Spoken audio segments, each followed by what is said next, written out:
Calzature da ballo Aniel a Montebelluna in via Morer 1. Ben ritrovati al meteo di Antenna 3. Inizio di ottobre caratterizzato da tempo stabile e soleggiato, ma anche da qualche nube sparsa sulle nostre regioni senza piogge associate. Vediamo nel dettaglio: sul Veneto nuvolosità in aumento su tutta la regione fino a un cielo coperto, ma anche caratterizzato da ampi spazi soleggiati e, come detto, non sono previste precipitazioni.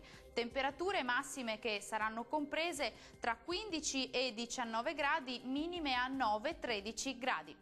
Spostiamoci ora sul Friuli Venezia Giulia. Anche qui sarà un'altra giornata all'insegna di un cielo poco o parzialmente nuvoloso, anche qui caratterizzato da ampi spazi soleggiati su tutto il territorio. Temperature massime che saranno comprese tra 17 e 18 gradi, con valori notturni previsti intorno agli 11 gradi.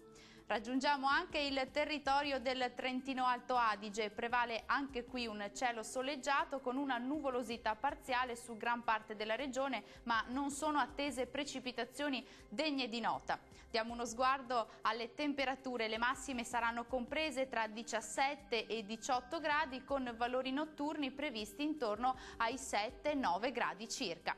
Concludiamo con uno sguardo alla situazione dei mari e dei venti. Il mare sarà generalmente mosso, i venti saranno moderati nord-orientali.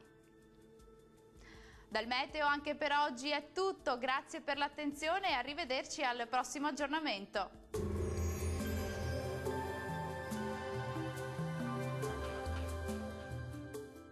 Calzature da ballo Aniel a Montebelluna in via Morer 1.